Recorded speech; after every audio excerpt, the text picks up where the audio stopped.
Hello everyone, welcome to Mary's little house. Peanut welcomes you, but he's asleep now. I don't know why, I haven't started talking yet. I put everybody to sleep, I think. Anyway, I'm just so grateful that you're here again. There's a whiff of spring in the air. The sun was shining brightly and starting to thaw the ice. Not only the ice along the roads, but the ice on the lawns, on the grass. We could actually walk on top of the ice like a skating rink. You had to tread lightly, but you could walk on without even making a footprint. Now you can't, and you see some of the brown grass. And it's still crunching and closer to the ground, though. And so we're thinking spring here. Hopefully, we've had a lot of hard winter. Well, I'm so glad you've come here to be with me at Mary's little house. And I was thinking of different, as we said, holiness is union with Christ. Holiness is union with the Son, whom the Father sent. No one goes to the Father or comes to the Father except through Jesus.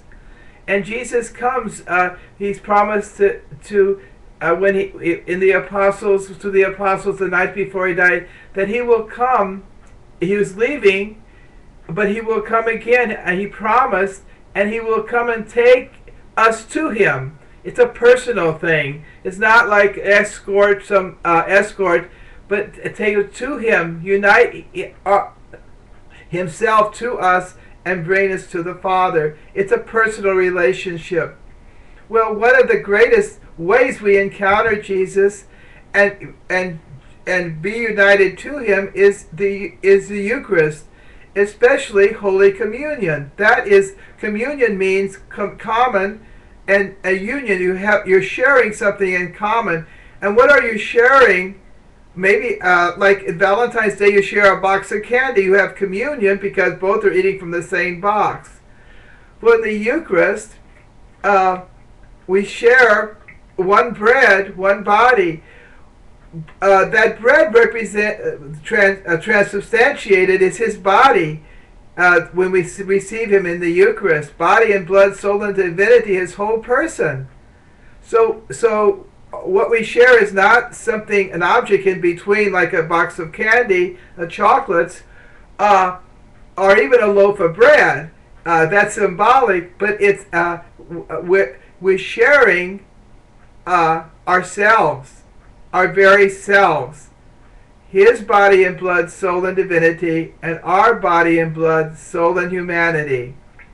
Well, that in the Eucharist, that's what it is. It's like very similar, but even more intimately, as a man and wife share themselves in the holy act of conjugal love. So that's at the Eucharist. But a lot of times, and we get to go to the Eucharist on Sunday, but a lot of us can't go to daily Mass. I'm so blessed to be able to. But a lot of us can't because of your state of life and of your responsibilities.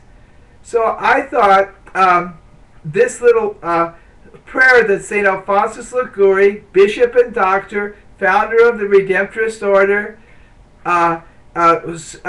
made up or composed, an act of spiritual communion. This is a classic prayer.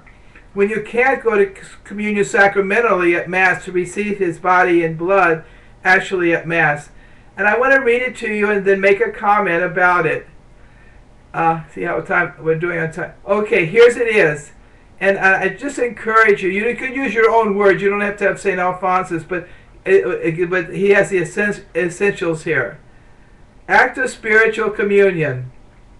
My Jesus, I believe that you are truly present in the most blessed sacrament. I love you above all things, and I desire to possess you within my soul. Since I am unable now to receive you sacramentally, come at least spiritually into my heart. I greet you as being already there, and unite myself wholly to you. Never, never permit me to be separated from you. Jesus, my beloved friend, inflame this heart of mine so that it may be always and all on fire for you. It's a beautiful prayer, isn't it? I mean, I'm thinking of you at your break at work when you're all alone. Just to ask Jesus to come into your heart spiritually. It's a spiritual communion, not sacramental. Sacramental is when you receive His body and blood, soul, and divinity under the signs of bread and wine.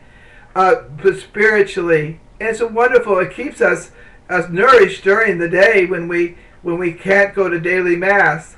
And so I encourage you, it's just a simple invitation for Jesus to come into our heart, into our souls, and to receive Him like we receive Him in communion, and we greet Him, we welcome Him, hospitality. We don't let Him come in the door by Himself. We greet Him as you are as being already there in our souls, and unite myself wholly to you.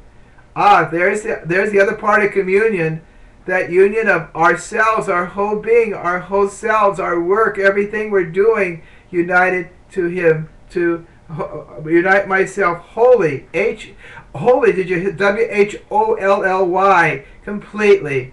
That's what love is. There's no holding back anything. It's a complete surrender. There's nothing on the side. There's no shadowy stuff going on. It's all totally gifted. He to us and we to Him, of ourselves to Him. So I unite myself wholly to you. Never permit me to be separated from you. Separated from Him is a hell, a living hell.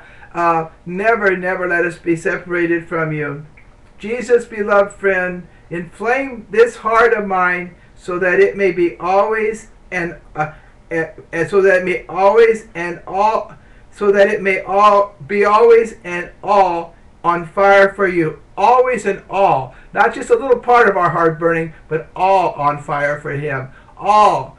And that will inflame our hearts, and we'll get back to our desk and back to the people, back to that boss who's giving us a hard time, and seeing him with the eyes of Jesus, and accepting the uncomfortableness or whatever it's causing us as part and a share in his sufferings, and doing our best and loving Him. Maybe it's an unjust kind of a boss.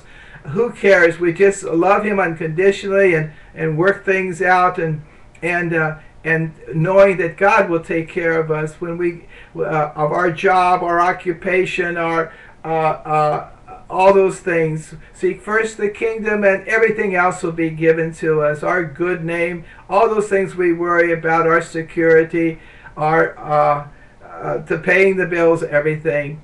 And so I'm just so glad to share this act of spiritual communion with you, and encourage you. You don't have. If you could find the text to this, it really helps.